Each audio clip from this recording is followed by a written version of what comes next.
Welcome everyone to Captain Voorhees' Cabinet of Curiosities. I'm Jason, your host, and today we have another What's in the Box video for you, and also I'm going to do little state of the channel kind of little talk at the very end.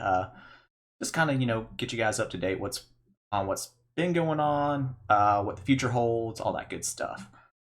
Um, so yeah, What's in the Box is pretty self-explanatory. Basically, it's just random pickups or things I order and come in and I open up and share for you guys. So hey, what do you say we get started? First, I had something. I actually got these a few weeks ago and just totally forgot to share them with everybody. But I picked up some new vinyl for the collection. A couple White Zombie albums. We have Lost Exorcisto, as well as Astral Creep 2000, a couple staples of early to mid 90s, alternative grunge, all that good stuff. Several, mainstays for Zombies music sets come from both of these albums. And yeah, he's really fun in concert. I saw him several years ago at the Tabernacle in Atlanta, and that's a very good concert venue in my opinion. It's it's an old church, and so it's nice and small, more intimate location or whatever. And yeah, he puts on good show, high energy, and then it's really cool too when More Human Than Human comes on, and about midway through, John 5 and the rest of the guys in the band, they're jamming out and all that. And if you've ever been to the Tabernacle, you know that there's several bars lined up on the floor and everything. So Rob basically is just jumping from bar to bar, shaking hands, high-fiving the crowd and all that. So, that's really cool. Not a lot of artists will do shit like that. So, that's really cool and much appreciated that he obviously enjoys his fans. So yeah, also check out his concert DVD. I can't remember what's called, the Zombie Rock Horror Show or something like that. It came out I think 5 or 6 years ago, but that's another really good concert DVD, and kind of gives you a feel for how, well, obviously how he performs live. So yeah, definitely check that out. Next up, we have something from what's Pro Wrestling Tees through the AEW shop. I'm a wrestling fan, and a couple of my friends and I, we're going to the show in Atlanta in December. So have to get a new shirt for the occasion, and I went with this badass Malachi Black House of Black shirt. I mean, look at that. That's just really fucking cool. Really cool. Yeah, that one really jumped out at me. I'm glad that he's getting a good push and able to be more uh, creative since he's been with AEW. I'm definitely a big AEW fan. It reminds me a lot of old school WCW, where yeah, it's wrestling. Yeah, you have your soap opera shit or whatever, but it's not the sports entertainment crap that WWE puts on. Wrestling is at the forefront, and then all the other stuff is down, after that. So it's much appreciated. I went to their first show in Atlanta. It was right before, pandemic really hit hard, and that's been the most fun I've ever had going to a wrestling show. And I've been to a Monday Night Nitro, I've been to a Raw, AEW Dynamite, just blew both of them out of the park. And then yeah, assuming I had this video up before the weekend, you got the Full Gear pay-per-view Saturday, which I'll be watching by myself. Well, I have my kitties kind of in there interested with me, but yeah, it's gonna be a good time. Yeah, let's show that off again, because again, this is just a badass design I love the stained glass. That's what really made it jump out at me. Next, I have another addition to my Sega Saturn collection. This is the Dungeons and Dragons collection. We know it over here as the Chronicles of Mystara collection. That's out on Xbox, PlayStation, and Steam. So basically, this collection is 2 arcade games that only came out in Japan, which is very sad because again, this is a nice action RPG arcade game, kind of like Gauntlet, but you have more customization and stuff with that. You have your, of course, core fighters or characters, and then you also collect loot and weapons and all that good stuff throughout the games. And then at the end of the stages, you're at a tavern or wherever, and you can buy some health potions. You can buy other like consumable weapons, like throwing knives, things like that, and it gives you a few relative choices to kind of keep in the same vein with actually playing Dungeons and Dragons. So do you choose to escort the guard to this location to help out, or do you come over here and help the townsfolk, that kind of thing? So that's pretty cool. But yeah, this is the 2 games in one. The first game was Tower Doom, and then the sequel is oh crap, was it? Brain farting. Oh yeah, Shadow over Mystara. Yeah, brain fart. So yeah, imported this and it finally came in, and again, it looks and plays great. Again, it's a damn shame that we didn't get these arcade machines over here, because yeah, I definitely would have lost a lot of quarters to this game. But again, at least we have the Chronicles of Mystara collection, that we can get off the Xbox, PlayStation, and Steam stores. So we didn't totally miss out. Now, last, kind of a big thing. If you know anything about me, I've been big into D&D, Dungeons and Dragons, over the last, I think I've been playing for 3-4 years now. So Dungeons and Dragons is obviously the number one tabletop RPG game. Right after that is Pathfinder. So same but different. But what I picked up is the sci-fi version of that. Hazo has they have Pathfinder, and then this right here, Starfinder. So same kind of system, but just set in sci-fi world. So yeah, I got the beginner's box here, and I mean, it's pretty cool. It definitely gives you a taste, whets your appetite a little bit, so you get an idea of what to play or how it plays. I'm kind of back and forth on whether I'd actually recommend this or not, but I'll get to that in a sec. So when you get the beginner box, it comes with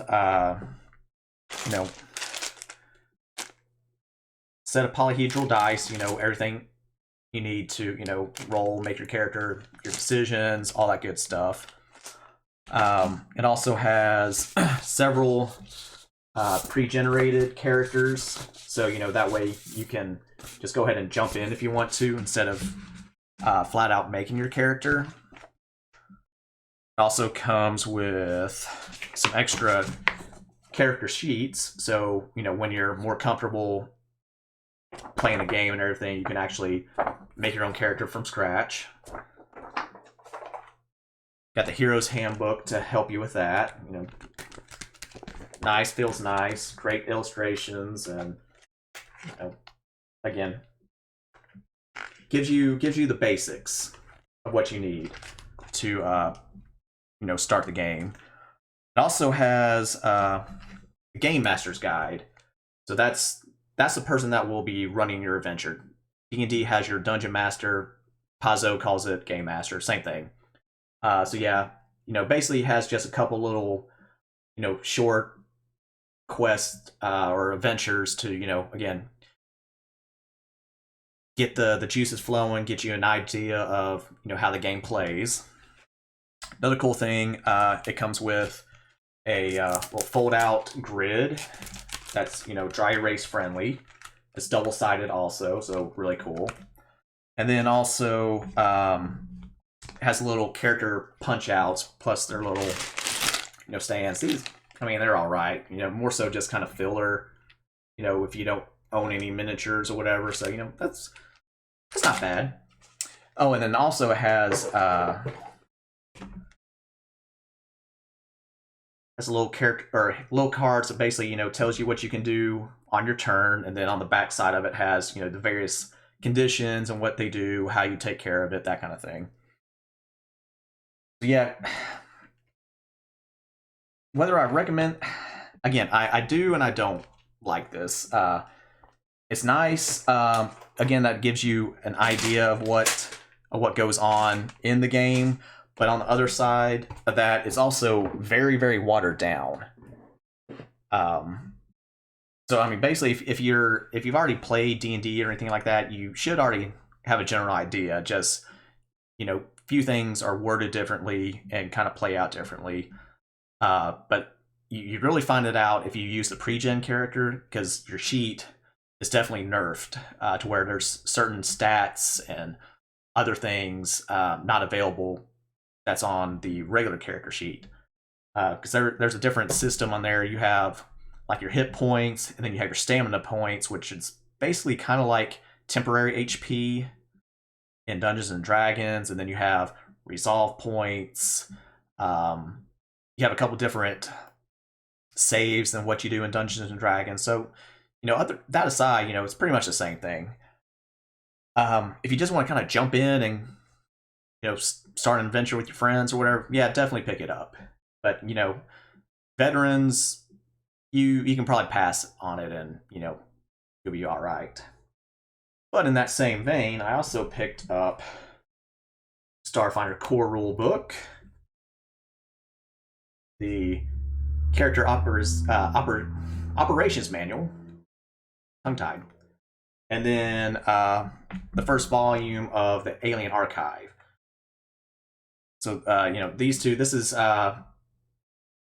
just a few of the extra alien races that you'll encounter during adventures, whether it's enemies or there's actually a handful of the races in here where they also have a stat block to for a player character.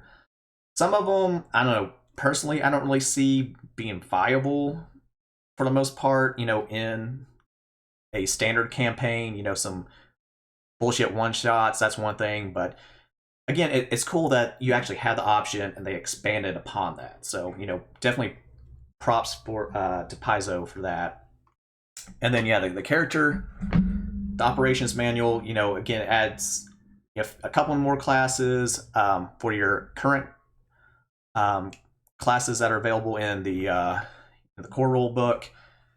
You have some extra options that you can choose instead of the ones in the core rule book. And again, nice sturdy hardcover, again, beautifully illustrated. Well, nice words too. And then, but yeah, like I'm so stoked to like finally try this.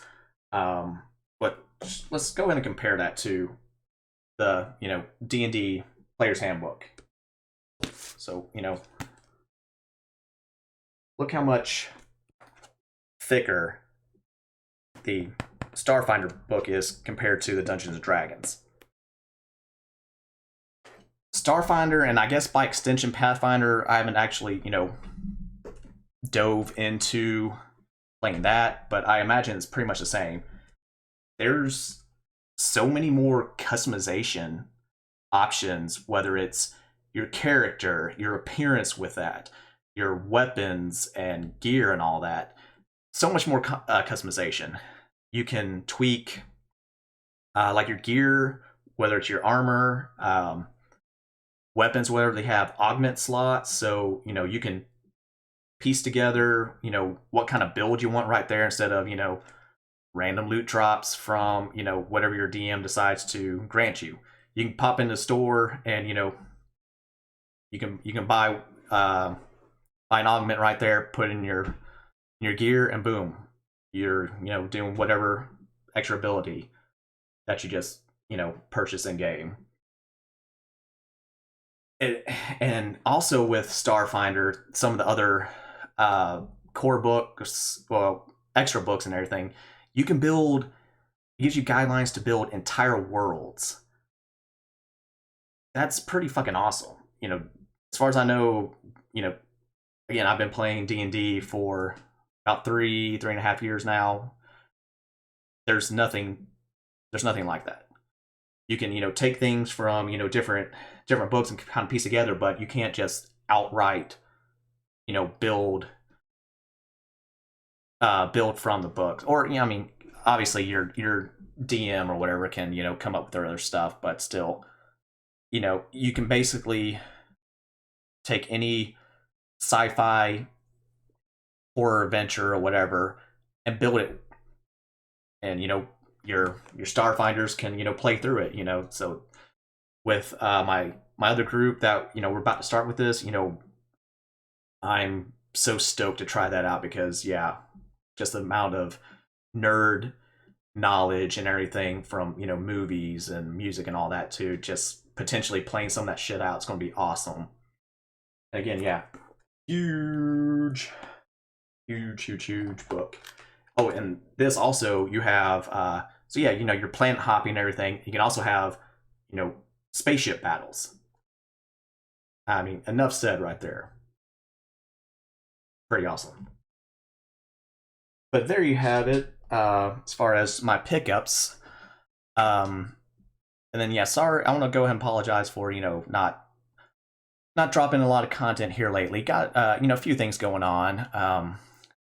One thing, been taking care of a sick kitty. My oldest cat, Shadow. We're basically having to kind of hand feed her because she's been sick, and in order to make sure she's eating everything, we basically have to give her a cat food milkshake and in a syringe and just force feed her. So that's been fun. Also, been doing some research for again the upcoming podcast that my friends and I are going to be doing, cinephiles, like I said. So watching various movies to bone up and have the talking points and everything. Yeah, got my list for the most part compiled already, and again going through and watching them again to again get the fun facts, personal experiences, yada yada yada. And then also, again, if you watch my last What's in the Box video, you know that I just got a brand new video card. So I've just kind of been taking some personal time to play through some other games. Enjoy those nice crisp 4K graphics with the ray tracing and all that hoopla. And then on the other side of that, also thinking of new videos as far as different games to play. So yeah, I've been revisiting such things like the Friday the 13th game. Love that game. Played the shit out of it on PS4 with some friends. So I've been going through my Steam game, and I would love to show that again, but with Gun Media, when they closed off their servers and now it's just peer to peer, it's so broken. The stability is whack. So you could get in a good game, or you could get in a heavily modded game to where there's like 30 something players, and then 2 or 3 Jasons walking around, which it's kind of cool too, just for some novelty. But that can wear thin. So I don't know. I might go ahead and record some stuff, and then if it actually turns out all right, might go ahead and post it. But that's just one example. But again, this weekend, after I watch, wrestling on Saturday, I definitely plan on, knocking out some a few games here and there. And oh yeah, also I'm going to I'm tweaking my setup a little bit also, so that should make it easier to record some of the retro stuff that I've been wanting to do, but it's been kind of a pain in the ass so far because I do have some technical know-how, but a lot of it's still kind of, I can admit it. That's all good. But again, just want to be forward with you guys about that.